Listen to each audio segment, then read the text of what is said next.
Selamat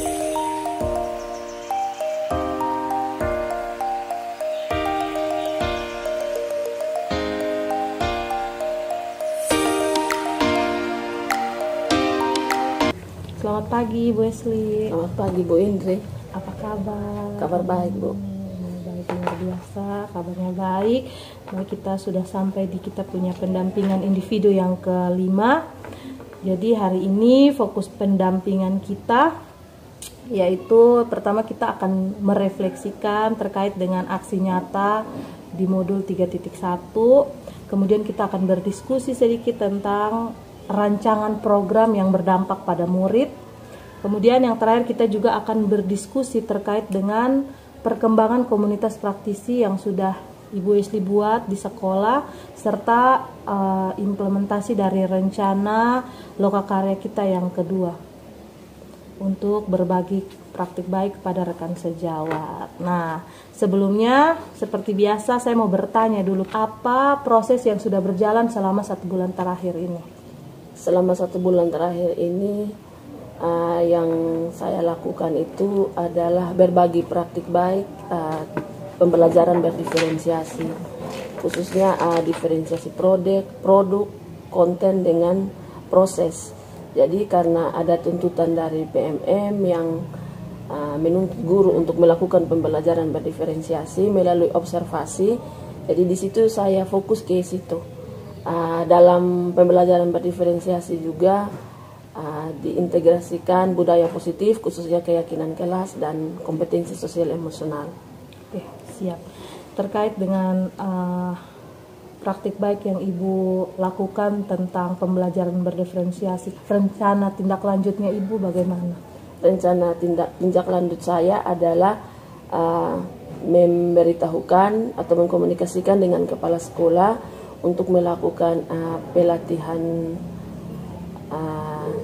offline atau IHT di sekolah untuk meningkatkan kemampuan guru-guru di sini dalam merancang pembelajaran yang berpihak pada murid atau sesuai kebutuhan murid, yaitu pembelajaran berdiferensiasi, karena ditemukan bahwa banyak guru yang belum melakukan pembelajaran berdiferensiasi. Oke, siap. Kalau begitu menurut Ibu Esli dari apa yang sudah Ibu lakukan ini, apa yang menurut Ibu sudah baik yang Ibu lakukan? Ya, yang menurut saya sudah baik itu yaitu guru-guru atau teman-teman yang lain itu mulai belajar untuk merancang pembelajaran yang menjawab kebutuhan belajar murid. Baik, berarti itu satu pencapaian yang luar biasa yang Ibu lakukan selama 1 bulan belakangan ini. Saya mengucapkan terima kasih untuk praktik baik yang sudah Ibu lakukan.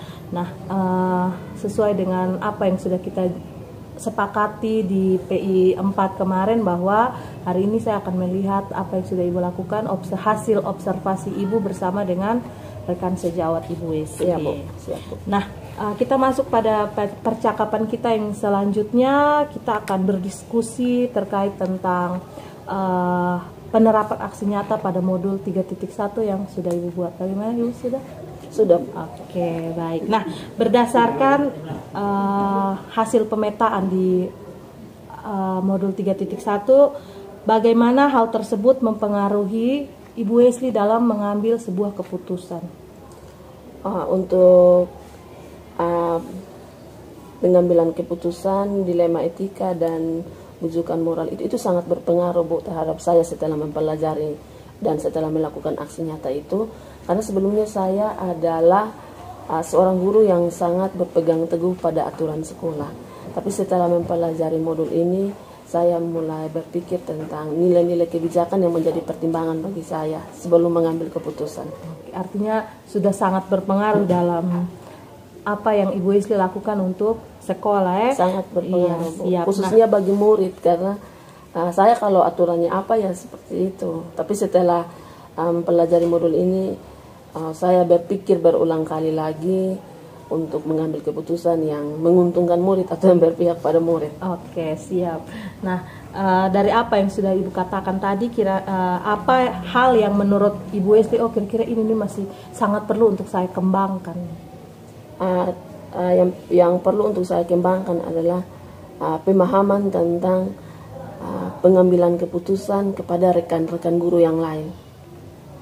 Bagaimana saya berbagi praktik baik atau memberikan pemahaman kepada mereka bahwa kita sebagai guru, ketika kita mengambil keputusan, ada beberapa hal yang harus kita perhatikan, khususnya untuk kepentingan murid. Siap. Nah, apa hal yang menurut Ibu Wesley dapat mendukung keberhasilan Ibu untuk mengambil sebuah keputusan? Hal yang sangat mendukung saya untuk mengambil keputusan itu, yang pertama itu mungkin dukungan dari kepala sekolah.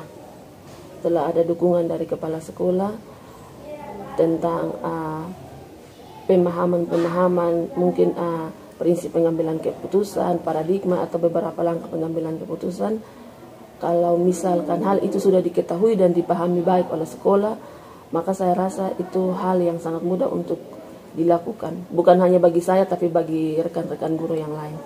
Jadi sejauh ini yang mendukung keberhasilan Ibu Wesley yang paling terbesar itu adalah dukungan dari kepala sekolah. Nah, ini ada yang menarik nih. Adakah pengalaman yang terjadi pada Ibu Wesley tentang yang mencerminkan tentang dilema etika yang harus Ibu ambil, baik itu dari peserta didik maupun dari rekan sejawat, baik itu di waktu yang, maksudnya waktu yang telah berlalu atau yang sementara Ibu dalam pendidikan guru penggerak, ini kira-kira ada atau tidak pengalaman Ibu? Coba Ibu ceritakan sedikit. Ada, Bu. Kasus itu saya ambil ketika ada tugas di penerapan budaya positif, yaitu ada siswa yang tidak ke sekolah karena alasannya itu tidak mampu untuk membayar ongkos atau biaya transportasi. Jadi dia sudah tidak masuk selama seminggu. Nah, sudah tidak masuk seminggu, terus datang masuk. Memang ada banyak protes dari anak-anak yang lain bahwa ini anak tidak masuk, terus kaget datang mau ulangan, mau dapat nilai yang sama dengan teman-teman yang lain. Di situ memang kalau sesuai aturan ya memang tidak bisa lagi kan untuk dia dapat nilai yang sama dengan teman-teman yang lain. Akhirnya di situ saya kasih pemahaman dengan teman-temannya yang lain, ke Ibu Guru BK untuk pembimbingan dulu. Setelah pembimbingan maka saya kasih dia les tambahan sebentar, sekitar ada 4 atau 5 pertemuan, baru dikasih izin untuk ikut ulangan sama-sama dengan teman yang lain. Memang itu tidak adil bagi teman-temannya yang lain dan juga bagi saya karena capek kan. Tapi setelah mempelajari tentang pengambilan keputusan dan juga memahami kondisinya peserta didik, saya berpikir cara yang terbaik yang saya lakukan adalah yang sudah saya katakan tadi, Bu. Les tambahan. Iya, memberikan les tambahan. Tadi Ibu katakan bahwa kasusnya tentang siswa yang dia tidak datang sekolah dengan alasan tidak ada ongkos. Jadi mau tidak mau Ibu memberikan dia les tambahan. Nah, jadi apa hal yang menurut Ibu Wesley dari apa yang sudah Ibu buat tadi les tambahan, apa yang perlu lagi untuk dievaluasi atau perlu dikembangkan seperti itu? Yang perlu dievaluasi atau perlu dikembangkan itu mungkin dari kontrol guru terhadap anak yang tidak masuk. Mungkin 1-2 hari tidak masuk langsung dikontrol begitu. Iya. Itu yang ini supaya kita tahu permasalahannya apa. Jangan sampai 10 hari, 1 minggu begitu baru kita tahu. Nah itu kan sudah sangat terlambat kan. Seperti itu. Siap. Baik, kita akan masuk kepada diskusi kita yang kedua tentang rancangan program yang berdampak pada murid. Nah, saya mau bertanya, apakah Ibu Wesley ini sudah membuat sebuah program yang berdampak pada murid di sekolah? Yang sudah saya buat yaitu program Cinta Budaya. Aku Cinta Budaya.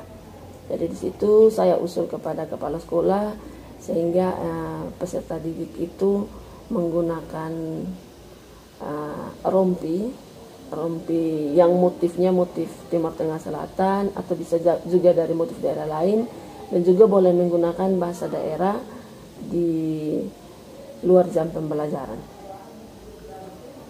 Program Aku Cinta Budaya itu programnya, bentuk programnya yang sudah ada ya, maksudnya bentuknya seperti apa? Jadi setelah itu dilakukan, ada pemilihan duta budaya begitu, perwakilan dari setiap kelas. Jadi wali kelas diberi kebebasan dengan warga di kelas itu untuk memilih satu orang sebagai duta budaya dari kelas tersebut. Jadi dipakai duta budaya, maksudnya itu maksudnya yang jadi duta budaya nih yang dia kayak jadi icon begitu. Iya, dari kelas masing-masing, terus ada komunitasnya di sekolah. Oh, keren luar biasa. Nah, dukungan apa saja yang Ibu perlukan untuk menerapkan program tersebut? Yang pertama itu dukungan dari kepala sekolah dan juga dari OSIS untuk kontrol program ini. Dukungan dari Kepsik dan OSIS ya. Terus apa yang menjadi tantangan buat Ibu Wesley dalam menerapkan program yang berdampak pada murid ini? Yang menjadi tantangan itu adalah peserta didik lain yang merasa kurang hati karena tidak sebagai duta budaya. Itu saja, sehingga kadang ada yang agak sedikit membangkang ya. Terus apa yang Ibu lakukan untuk menghadapi tantangan tersebut? Untuk menghadapi tantangan tersebut, maka saya komunikasi dengan para duta budaya itu untuk kita melakukan penyelesaian masalah dengan menggunakan percakapan segitiga restitusi. Terima kasih Ibu, lancar terus dengan programnya. Semoga program-program yang Ibu buat ini terus berdampak pada murid dan semoga programnya terus berjalan lancar ya. Ya Bu. Kita masuk kepada sesi kita yang ketiga. Kita akan berdiskusi terkait tentang perkembangan komunitas praktisi. Nah, di sini nih waktu itu kan kita sudah pernah di loka kedua ya. Iya. Kita membahas tentang komunitas praktisi. Nah, kira-kira di Ibu Wesley ini sudah merancang atau belum? Sudah merancang komunitas praktisi di sekolah. Nah, bagaimana peran komunitas praktisi yang Ibu buat ini dalam proses pembelajaran? Perannya sangat luar biasa Bu, karena dalam komunitas praktisi itu kan kita berbagi tentang pembelajaran yang baik, pembelajaran yang inovatif, sehingga sekarang ini Bu, kalau mau lihat di sekolah ini bahkan guru-guru yang tua juga sudah mulai untuk berinovasi untuk kreatif. Ditambah lagi dengan mungkin tuntutan daripada aksi nyata di BMM dan juga rencana kerja kan, jadi sudah banyak sekali perubahan. Jadi guru tuh sekarang lebih kreatif, lebih inovatif. Bukan hanya yang guru-guru yang muda, tapi yang guru-guru yang senior juga mulai berubah. Oke, siap. Nah, tadi saya belum singgung, tapi ternyata Ibu Esi sudah bilang, ternyata ini dari sini ini sudah terlihat banyak perubahan dari rekan-rekan sejawat, dari yang guru-guru senior mungkin yang dulu mereka masih pakai pola lama, sekarang mindsetnya sudah mulai berubah. Mereka sudah mulai pakai pola pembelajaran yang sekarang begitu. Nah, apa rencana yang Ibu Wesley akan lakukan setelah program ini selesai? Yang pastinya yang pertama adalah tetap mengembangkan diri. Yang kedua, berbagi praktik baik dengan berbagi apa yang saya pahami. Seperti itu. Siap. Nah, apa dukungan yang Ibu perlukan pada komunitas praktisi Ibu untuk terus bisa belajar bersama? Yang pertama itu mungkin penguasaan teknologi, terus kayak pelatihan seperti itu, mungkin yang lebih lebih up to date seperti itu. Siap. Semangat terus Ibu Wesley. Nah, kita akan masuk kepada dialog pasca observasi.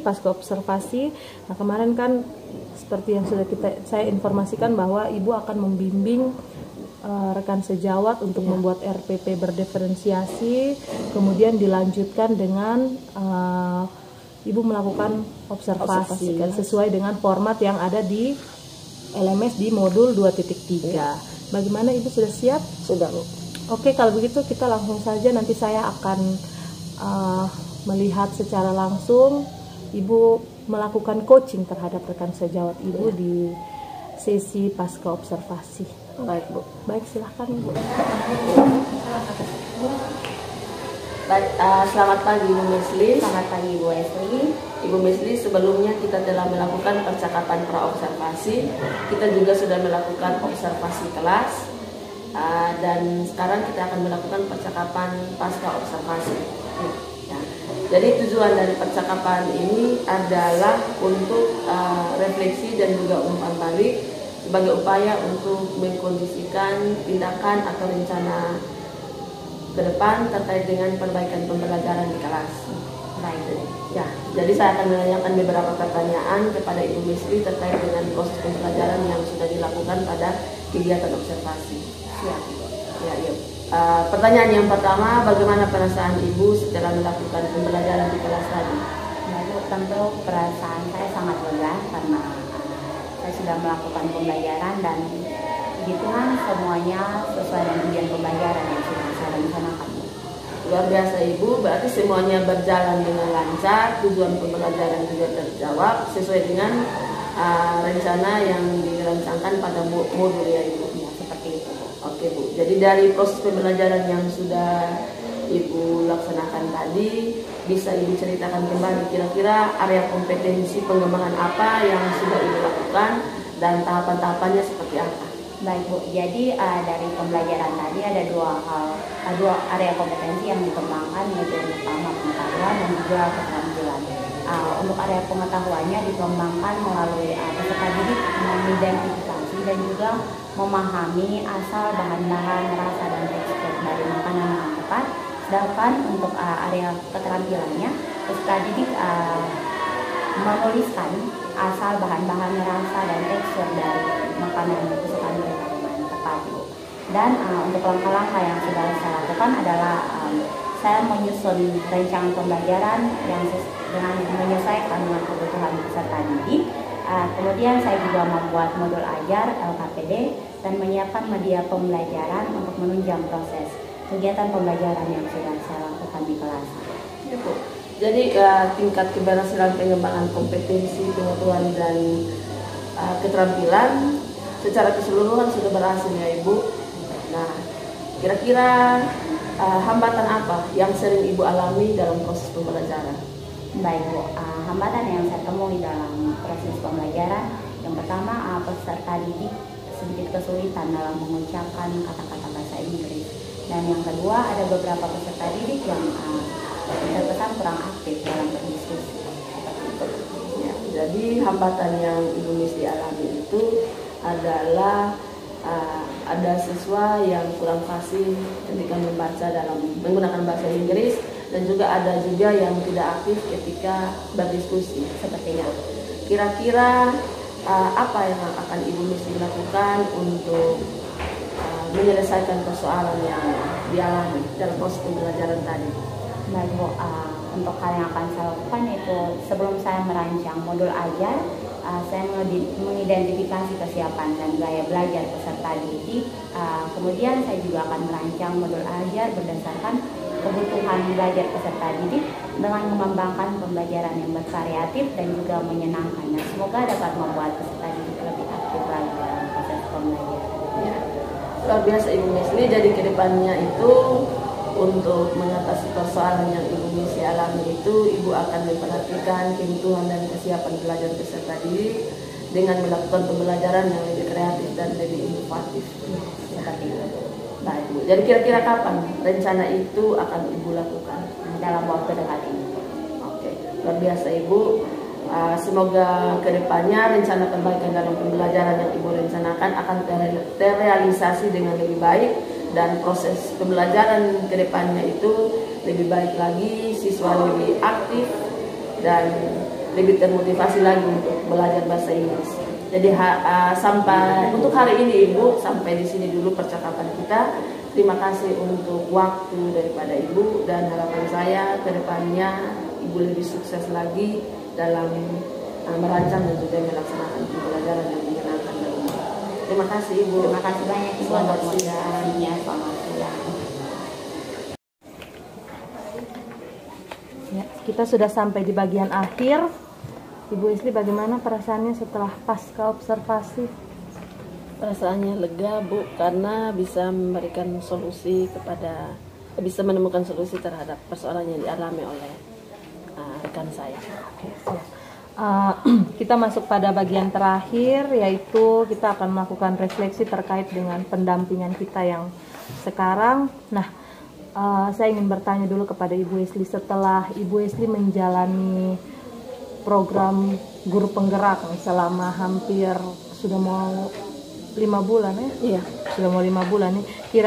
Materi apa yang menurut Ibu Isli paling kuasai? Dari modul 1, 2, 3, dari semua modul itu, di materi apa yang menurut Ibu, oh ini materi ini paling saya kuasai? Kalau menurut saya, yang paling menarik dan yang membuat saya belajar lebih itu adalah pembelajaran berdiferensiasi. Pada modul pembelajaran diferensiasi. Kalau yang menarik ada di pembelajaran berdiferensiasi, lalu di modul apa yang menurut Ibu Isli ini nih sangat berat sekali dan harus perlu untuk didalami lagi? Coaching. Materi coaching. Bagaimana membuat pertanyaan untuk menggali kekuatan daripada rekan sejawat, dan juga bagaimana ini pertanyaan agar dia bisa menemukan solusi. Oke, siap. Jadi di materi coaching yang menurut Ibu perlu didalami lagi. Semoga setelah ini Ibu lebih mendalami lagi terkait tentang materi coaching. Nah, pada pendampingan kita kali ini apa yang perlu diperbaiki lagi bagi Ibu Indri untuk pendampingan kita saat ini? Apa yang perlu Ibu butuhkan, apa yang perlu diperbaiki lagi kira-kira? Yang mungkin perlu untuk saya perbaiki adalah lebih berusaha lagi untuk berbagi praktik baik dengan rekan, dan mungkin saya butuh lagi motivasi dari Ibu Indri untuk pengembangan diri ke depan untuk pendampingan selanjutnya. Ya, siap. Semoga apa yang Ibu harapkan bisa saya lakukan. Nah, saya ingin mengingatkan Ibu untuk pendampingan individu kita yang ke-6 nanti, Ibu akan mengisi lembar umpan balik feedback 360 derajat. Nanti Ibu bisa lihat di LMS. Ibu menyebarkan kepada rekan sejawat dan juga peserta didik masing-masing 55 orang, 55 peserta. Kemudian juga Ibu tidak lupa untuk mengisi evaluasi diri, nanti diupload di LMS. Terus Ibu juga nanti jangan lupa untuk berdiskusi dengan kepala sekolah terkait tentang pemetaan aset. Untuk nanti Ibu tinggal menentukan, dia punya jadwal diskusi dengan kepala sekolah, kemudian membuat notulen hasil diskusi, mengambil foto kegiatan, dan nanti Ibu bisa mengumpulkan hasil pemetaannya. Oke, jika ada hal-hal yang nanti mungkin ada kesulitan di LMS, seperti yang tadi Ibu katakan ada di koneksi antar materi, nanti bisa Ibu konsultasikan dengan Ibu fasilitator. Oke, baik, itu saja. Terima kasih banyak Ibu Isli untuk pendampingan kita hari ini. Sampai jumpa. Sampai jumpa di pendampingan yang ke-6.